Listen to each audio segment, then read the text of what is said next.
Ma question s'adresse au ministre de la Faïencerie. Mercredi dernier, le pays l'apprenait. Pour leur palais, Brigitte et Emmanuel Macron vont acheter, je cite, 900 assiettes de présentation et 300 assiettes à pain, correspondant, je cite toujours, à l'idée du changement portée par la présidence. Je m'en félicite, même si j'ignore pour ma part à quoi ressemblent des assiettes à pain et des assiettes de présentation. Ce ne sont pas à coup sûr de vulgaires écuelles, il en coûterait en effet plus de 500 000 €. Des démagogues s'en sont émus. De mon côté, je le dis tout net, ça n'est rien, un demi-million d'euros. Peu importe le prix, pourvu que nos majestés de l'Élysée se restaurent en toute dignité. Le même jour, le chef de l'État pestait. On y met un pognon de dingue.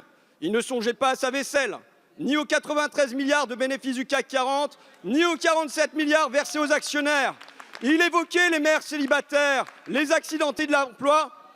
Bref, tout. Et c'est vrai, les pauvres coûtent trop cher. Leurs prestations sont un gouffre pour la nation.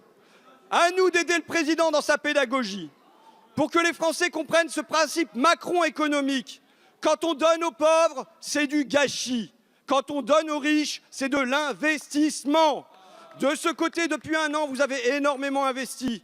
Votre gouvernement a supprimé l'impôt sur la fortune, a diminué la taxe sur les dividendes et en finira bientôt avec l'exit tax. Mais c'est pour le bien de la France et je suis confiant, le peuple est bon, le peuple est généreux. Après la hausse de la CSG, après la baisse des allocations logement, après la suppression des contrats aidés, le peuple est encore prêt à quelques sacrifices. Alors ma question, quelles nouvelles mesures comptez-vous prendre pour que tous nos amis fortunés puissent changer leur faïencerie? Je vous remercie. Merci, monsieur le député. La parole est à monsieur Benjamin Griveaux, porte-parole du gouvernement. Je ne suis pas certain d'avoir bien saisi le sens profond de votre question. Mais décidément, vous avez du mal ici à ne pas faire votre cinéma. Vous évoquez dans votre question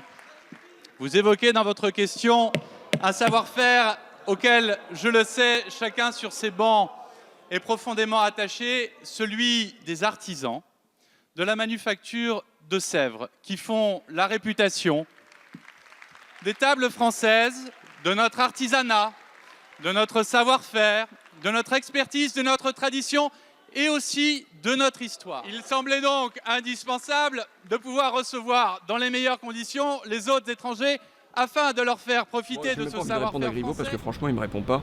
Bon, l'artisanat, évidemment que je suis pour. Bon, voilà, ça. Maintenant, je pense que, bon, je prends la faïence comme un exemple. Mais là, tu vois, on a reçu, enfin, pour 80 € quand même, on en a eu, le dernier numéro de Forbes sur le leader of the free markets. Là où il annonce à ses camarades milliardaires américains, Macron, qu'il va supprimer l'exit tax en France et que c'est vraiment un moyen d'avoir plus d'investissements, ainsi de suite, ainsi de suite, ainsi de suite. Je suis tombé sur une phrase d'un copain, Mathieu Bosque, tu vois. Il m'a envoyé une note sur un bouquin de Georges Ballandier, Anthropologie politique. Et bon, il m'a envoyé 23 pages, comme j'ai plus le temps de lire de gros bouquins en entier de temps en temps, et c'est malheureux, mais j'ai commencé ce bouquin-là, mais je l'ai pas terminé. Et donc il m'a envoyé une synthèse, et je suis tombé par hasard, c'était sur ma table de cuisine, j'ai sorti les feuilles de l'enveloppe, et je tombe sur cette phrase, tu vas voir.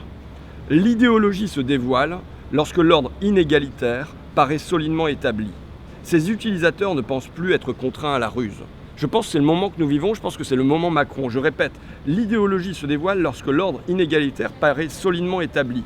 Ses utilisateurs ne pensent plus être contraints à la ruse. Et je pense que c'est exactement ça.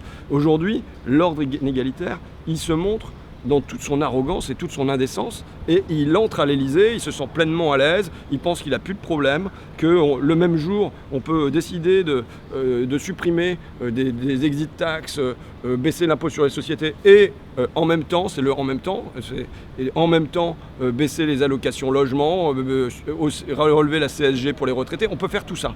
On peut montrer l'injustice, l'ordre inégalitaire peut apparaître sans masque, sans déguisement, alors que d'habitude, on doit travailler, nous, à le dévoiler, tu vois. Et là, il se dévoile tout seul. Et voilà, ces utilisateurs ne pensent plus être contraints à la ruse. C'est le moment qu'on vit. Alors, il y a une conclusion pessimiste. c'est de dire, bah voilà, ils se sentent tellement forts, en effet, tellement bien installés, qu'ils pensent être là comme le Reich, tu sais, c'est le Reich libéral, là. Ils pensent être là pour 1000 ans, 1000 années de domination de Macron et ses camarades traders. C'est la version pessimiste, et la version optimiste, c'est que quand on a tant d'arrogance que ça, quand on a tant de certitude de soi que ça peut être comment c'est l'Union soviétique, c'est un colosse, c'est ça, un colosse au pied d'argile. Et je pense que ce dévoilement, il travaille quand même quelque part chez les gens. Je pense qu'il y a un désir d'égalité, c'est quand même au cœur de notre triptyque républicain, liberté, égalité, fraternité. Si on n'a pas l'égalité au milieu, le reste il s'écroule. Et je crois qu'il y a ça qui est au cœur des gens. Là, c'est tellement balayé, bafoué, on nous répète tellement que, au fond, c'est par l'inégalité que se crée la richesse, et ainsi de suite, que ça se tait. Mais je pense que c'est comme il y a une soupape. Ça peut péter d'un seul coup et le désir égalitaire, il peut revenir au premier plan. En tout cas, c'est le pari pascalien que nous ne devons jamais cesser de faire.